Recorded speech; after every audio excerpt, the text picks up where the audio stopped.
Hello बच्चों, कैसे हैं आप सब। I hope all of you are doing very well in your studies.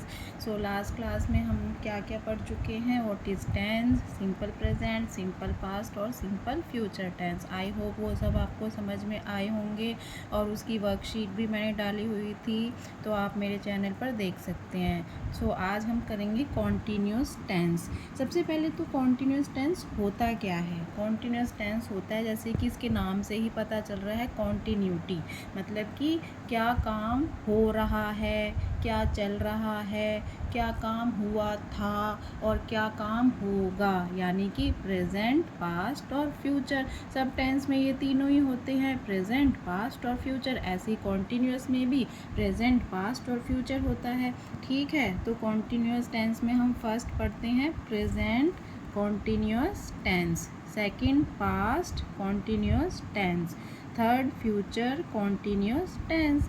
तो पहला है प्रेजेंट कॉन्टीन्यूस टेंस। आप सबकी बुक में फिर से इतना लंबा चौड़ा ये रूल दे रखा है जिसे याद करने की कोई ज़रूरत नहीं है, क्योंकि जिन बच्चों को सब्जेक्ट वर्ब एग्रीमेंट आता है उनको पता ही है कि सिंगुलर के साथ इज़ और एम लगता है, प्लूरल के साथ आर लगता है। सिर्फ हम कॉन्टीन्यूस में क्या डिफरेंस होता है, इसमें हम वर्ब के साथ ing लगा देते हैं। क्या लगा देते हैं, वर्ब के साथ ing, और उसके बाद जो ऑब्जेक्ट और सेंटेंस होता है वो एज इट इज़ लिख देते हैं। बन गया हमारा प्रेजेंट कॉन्टीन्यूस। ठीक है, प्रेजेंट कॉन्टीन्यूस मतलब कि प्रेजेंट में क्या काम हो रहा है। अब देखिए एग्जाम्पल देखते हैं हम।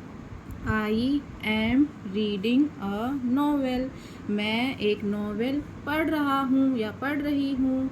नेक्स्ट देखते हैं, my brother is getting ready, मेरा भाई तैयार हो रहा है। देखिए गेट के साथ ing आ गया, यहाँ रीड वर्ब था तो ing आ गया, रीडिंग बन गया। नेक्स्ट देखते हैं, the goats are moving in a group, जो बकरियां हैं वो एक ग्रुप में मूव कर रही हैं। मूव वर्ब है, उसके साथ ing आ गया, यानी कि ये सब काम जो हैं वो प्रेजेंट में चल रहे हैं, इसीलिए हम बोलते हैं प्रेजेंट कॉन्टीन्यूस टेंस। और सेकंड है हमारा पास्ट कॉन्टीन्यूस टेंस। पास्ट मतलब जो टाइम बीत चुका है, जिसमें हमने जो काम कर रहे थे कॉन्टीन्यूटी में, और सिंगुलर के साथ वॉज वर आ जाएगा। ठीक है, अब देखिए एग्जाम्पल देखते हैं। She was waiting for me, वह मेरा इंतज़ार कर रही थी। वॉज और वर्ब वेट था, उसके साथ ing लगा दिया। नेक्स्ट एग्जाम्पल देखते हैं, we were playing with football. अब देखिए यहाँ पर वी क्योंकि प्लूरल है और पास्ट है तो वर लगा दिया, और प्ले हमारी वर्ब थी, उसके साथ ing लगा दिया, बन गया हमारा past continuous. We were playing with football, हम फुटबॉल से खेल रहे थे। अब देखिए नेक्स्ट देखिए, सारा वॉज टॉकिंग टू ऋषि। अब देखिए सारा सिंगुलर है और पास्ट है तो वॉज लगा दिया, और टॉक इसमें वर्ब था, उसके साथ ing लगा दिया, बन गया हमारा पास्ट कॉन्टीन्यूस टेंस। ठीक है, सारा वॉज टॉकिंग टू ऋषि। अब हमारा इसी कॉन्टीन्यूस में लास्ट है फ्यूचर कॉन्टीन्यूस। फ्यूचर कॉन्टीन्यूस मतलब भविष्य में, यानी कि आगे आने वाले टाइम में जो काम चल रहा होगा। ठीक है, उसमें क्या होता है आपका रूल जो आप सबकी बुक्स में दे रखा है, सब्जेक्ट विल शैल, इसके साथ सिर्फ बी ऐड हो जाता है, और इसके बाद हमेशा फर्स्ट फॉर्म आती है, और ing, उसके बाद ऑब्जेक्ट। देखिए क्या आ जाता है, I will be cleaning my room.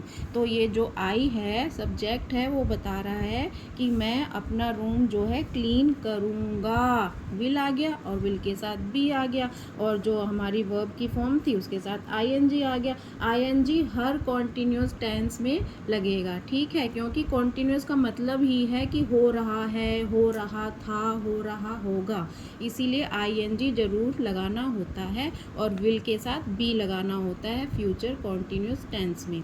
देखिए नेक्स्ट देखते हैं, ही विल बी वर्किंग, वह काम कर रहा होगा।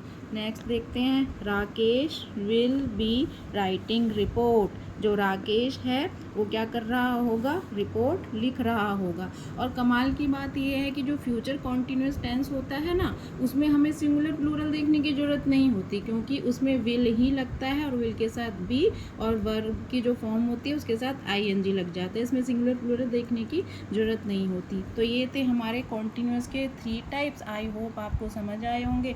अगर आपको मेरे वीडियोस अच्छे लगते हैं तो कमेंट कीजिए और मेरे चैनल को लाइक शेयर सब्सक्राइब कीजिए। Thank you.